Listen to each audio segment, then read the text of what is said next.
Sais-tu que quasi toutes les fois que tu prends la parole en public, que tu sois coach, orateur, conférencier, formateur, quel que soit le rôle que tu as, qui te donne de te placer devant un auditoire, sais-tu qu'il est possible que presque toutes les fois que tu te tiens devant un auditoire, que tu impactes positivement l'auditoire? Ça veut dire qu'à la fin de ta présentation, les gens sont impactés au point où ils te donnent des feedbacks positifs.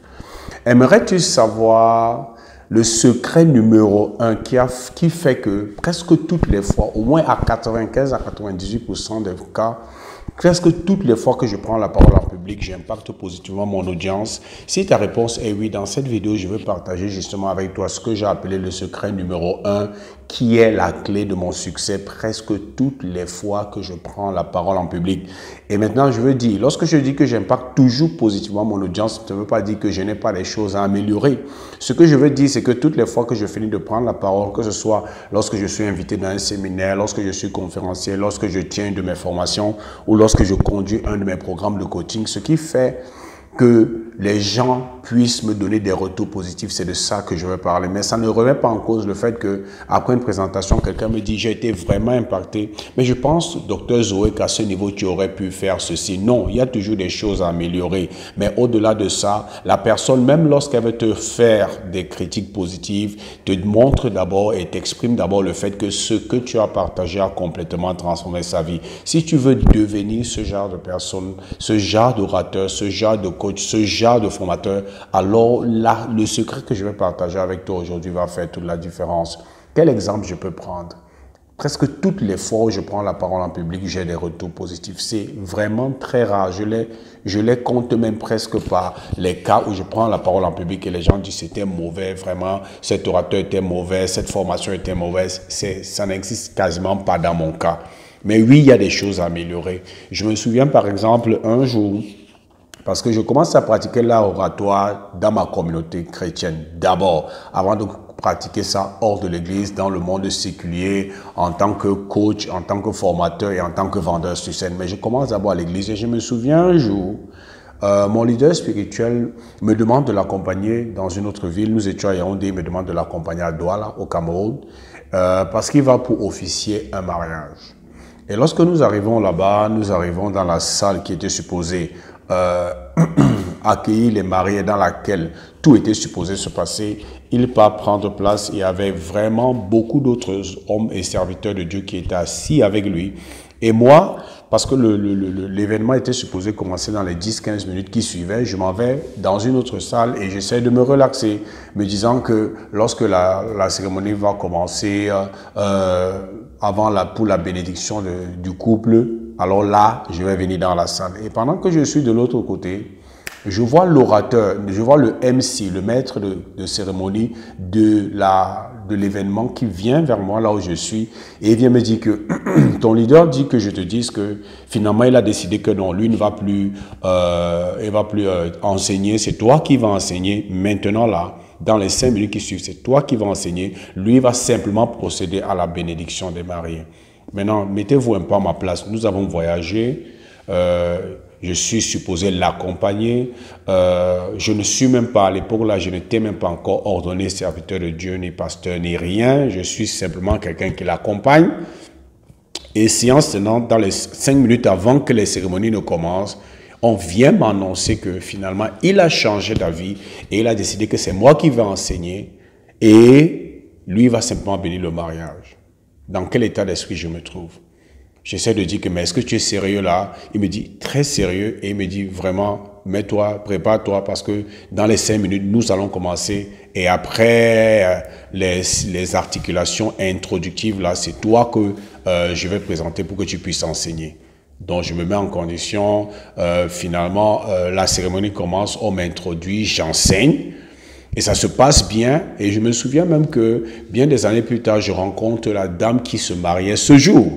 Et lorsqu'on se rencontre, on discute, on cause, elle me raconte comment ça se passe dans sa vie et dans son foyer. Après, elle me dit, « Hey, tiens, je vais te dire quelque chose. Presque toutes les fois que mes amis viennent à la maison, ou les membres de ma famille, et qui me demandent de mettre la vidéo du mariage, Presque toutes les fois dans la vidéo, il y a ton message, il y a ton enseignement. Presque toutes les fois que les gens suivent ça, ils me demandent de leur donner une copie de ton message parce que ton message les a impactés. Donc, je voulais te faire savoir que même jusqu'aujourd'hui, ton message continue d'affecter les gens. Et je me souviens ce jour, lorsqu'elle m'a dit ça, j'ai commencé à rire parce que je me souviens que je n'ai eu que 5 minutes ou moins, un peu moins de 10 minutes pour me préparer pour présenter ce message, mais l'impact a été positif. Une autre fois, dans un autre contexte, cette fois-ci dans le monde séculier, je faisais la présentation d'un produit et pour pouvoir acheter ce produit, il y avait plusieurs types d'offres. Il y avait des offres qui étaient à moins de 200 000, il y avait des offres qui étaient à 500 000, il y avait des offres qui étaient à plus d'1 million. J'ai fait l'offre, j'ai présenté, après j'ai fait l'offre. Il y a des gens qui sont séance tenante, aller dans leur compte en banque pour prendre l'offre de 1 million. Mais ce n'est pas ça simplement, c'est pas ça qui est vraiment important. C'est que à la sortie, je me souviens qu'il y a une dame qui était dans la salle qui est venue me dire, elle a dit que mais mon fils, moi, je veux te dire, j'ai l'impression que quand toi tu parles, tu as le miel à la bouche. Quand toi tu parles, quel que soit ce que on avait un projet de faire, dès qu'on t'écoute, on sent que ça c'est la chose à faire. Quel que soit l'endroit où on a l'argent, on a envie d'aller chercher pour venir acheter ce que tu dis. Donc, c'est juste pour vous illustrer le fait que très souvent, dans plus de 95% des cas, lorsque je me tiens devant les gens pour faire une présentation, j'ai toujours des retours positifs. Même s'il y a des remarques qu'on me donne pour pouvoir améliorer ce que je fais et ma façon de rendre. Mais plusieurs fois, j'ai réfléchi en me posant la question de savoir, mais qu'est-ce qui fait que, alors que à cette époque-là, dans la plupart des cas, je n'étais pas parti dans une académie d'art oratoire, je n'étais pas parti dans un centre de formation, dans la prise de parole en public ou la vente sur scène. Qu'est-ce qui fait vraiment la différence? Jusqu'à ce que, après un certain temps, j'ai commencé à comprendre qu'il y a un certain nombre de choses que je faisais inconsciemment, que j'ai appris de mon leader c'est parce que c'est à partir de lui que j'ai commencé à parler en public. C'est lui ma première référence. Il y a des choses que j'ai appris inconsciemment, simplement en limitant, qui ont fait la différence et qui continuent de faire la différence aujourd'hui. Et ce que je veux partager, c'est la première chose qui pour moi est fondamentale, qui fait en sorte que toutes les fois que tu vas prendre la parole en public, si tu respectes ce secret, ça va toujours faire la différence. Même si tu as des choses à améliorer, les gens vont venir à la fin et te dire « j'aime quand tu passes, j'aime quand tu enseignes ». Et la question que j'aimerais te poser, si tu es invité à un séminaire, comme moi je suis invité à un séminaire, vous êtes plusieurs personnes à passer. Vous êtes plusieurs personnes à faire leur présentation. Aimerais-tu être cette personne que les gens réclament toujours? Dernièrement, je me souviens que j'avais intervenu au sommet africain du marketing digital, la 2e édition, et j'étais parmi les orateurs qui avaient été invités. Et lorsque moi j'ai présenté, les gens étaient tellement impactés que lorsque mon temps est arrivé de partir, les gens ont réclamé qu'on me laisse sur scène pendant un certain temps encore. Et après, les feedbacks étaient tellement positif. Et tout ça est ramené à un seul secret, c'est la fondation. Il y a beaucoup d'autres choses que tu peux faire, mais si tu manques ça, tu ne pourras jamais faire un impact positif. Pourquoi c'est important en tant que coach, en tant que formateur, en tant que conférencier, quel que soit ton rôle, qui t'amène à te tenir devant un auditoire pour pouvoir parler. Pourquoi c'est important de maîtriser l'art de la communication? Parce que lorsque tu sais faire un impact sur ton auditoire, tu seras perçu comme une autorité. Et ça, c'est très important. Parce que lorsque tu es perçu comme une autorité, à partir de là, les gens questionnent faiblement ce que tu dis. Les gens commencent à croire en ce que tu dis et à partir de ce moment, tu peux les influencer profondément. Imagine lorsque quelqu'un va chez un docteur, parce que tu vois la personne qui est docteur comme une autorité, tout ce qu'elle te dit de faire, tu fais. Vous allez remarquer que lorsque tu vas au marché et lorsqu'on te donne le prix d'un produit, tu as tendance à essayer de négocier le prix pour avoir la marchandise ou ce que tu veux à un prix très bas. Mais lorsque tu es devant un médecin, lorsqu'il te donne sa facture, personne ne discute. Pourquoi? Parce qu'il est perçu comme une autorité. Et si toi aussi tu développes cette capacité de communication en commençant par appliquer ce simple petit secret que je vais partager avec toi, mais qui fait toute la différence, tu verras que tu vas bâtir ton autorité. Et la deuxième chose qui fait que ce soit important, c'est que quand tu bâtis bâti cette autorité et tu es perçu comme une autorité devant ton auditoire, ça te rend plus attractif. Ça veut dire quoi? Les gens sont plus enclins à t'écouter, les gens sont plus enclins à écouter ce que tu dis parce que les gens ont l'habitude de faire du business avec des personnes qu'elles aiment, des personnes qu'elles trouvent attrayantes. Et lorsque tu deviens attrayant, la troisième conséquence, c'est quoi? C'est que tu vas vendre plus. Donc, c'est très important de le faire. Maintenant, quel est ce secret? Quel est ce secret? Je ne l'ai pas inventé, il a été enseigné encore et encore. Je suis seulement quelqu'un qui a encore confirmé que c'est un secret important. Et le secret est simple, c'est que toutes les fois que je me lève pour faire une présentation, un programme de coaching, une formation, ma présentation correspond toujours à leur préoccupation. Écoutez-moi très bien.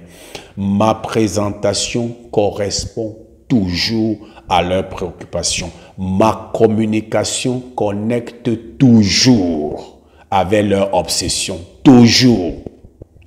Ça a l'air simple, mais c'est très puissant.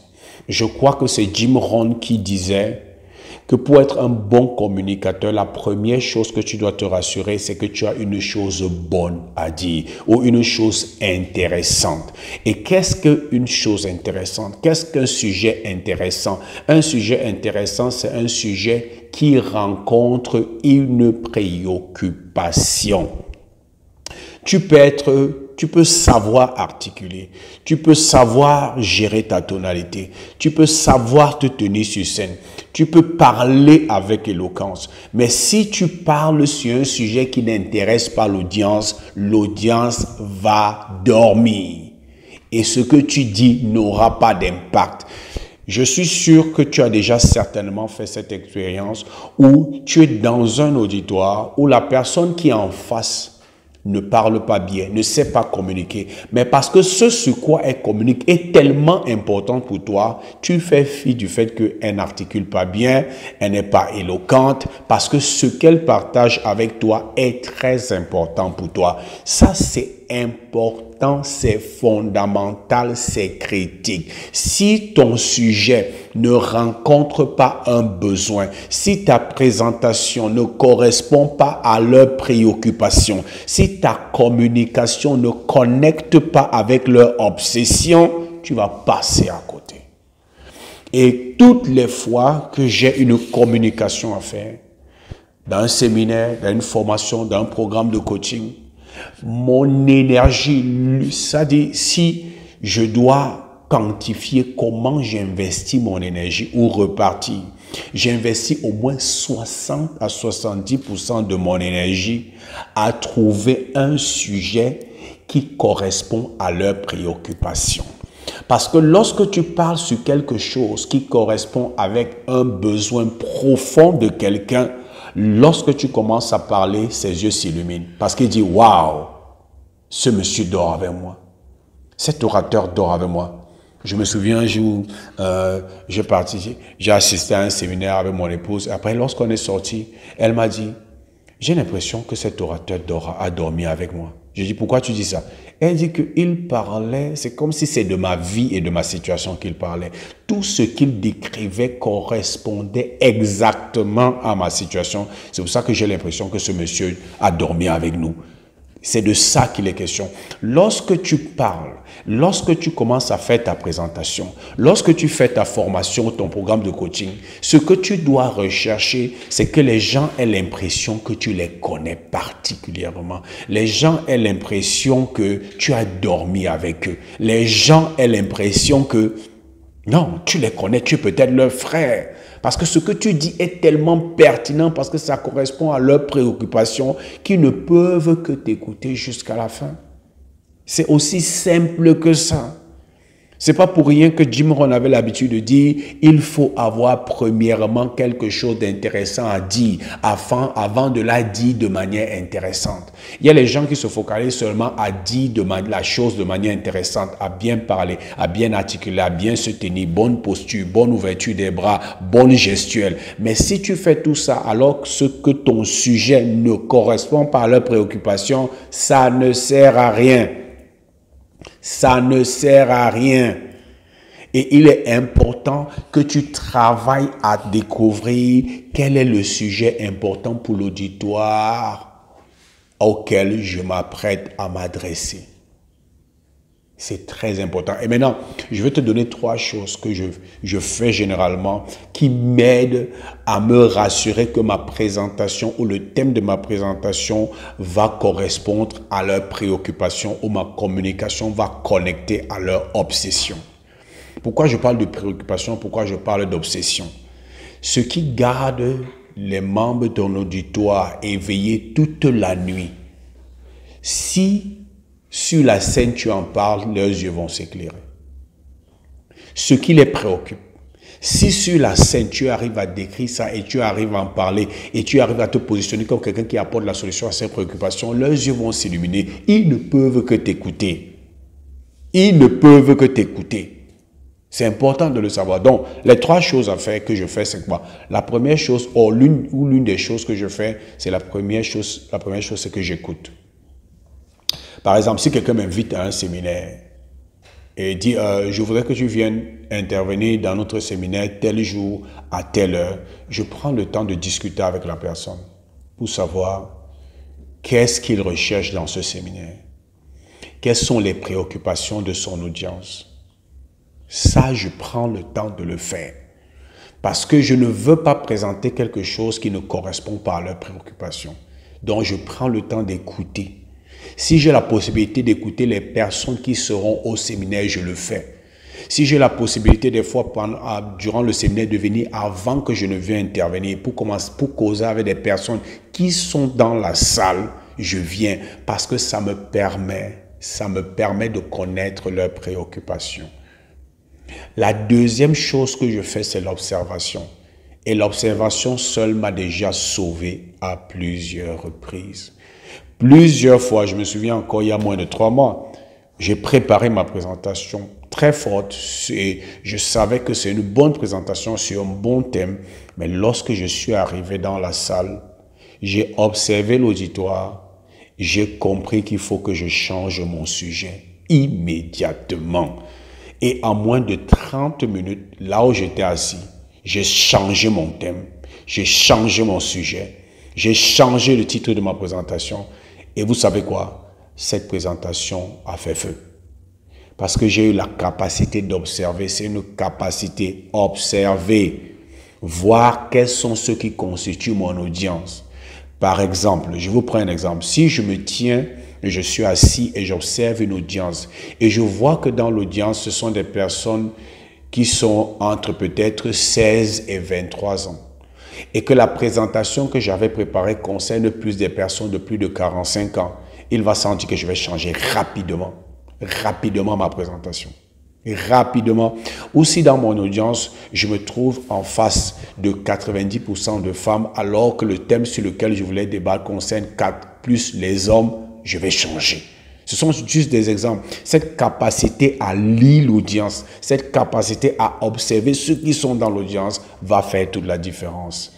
Et ces 2 choses-là peuvent t'aider.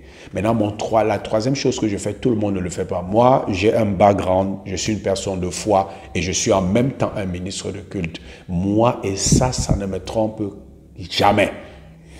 Avant de faire une présentation, lorsque je suis invité quelque part, lorsque je veux faire une formation, lorsque je veux tenir un programme de coaching, je prends le temps de prier. Pourquoi est-ce que je prends le temps de prier?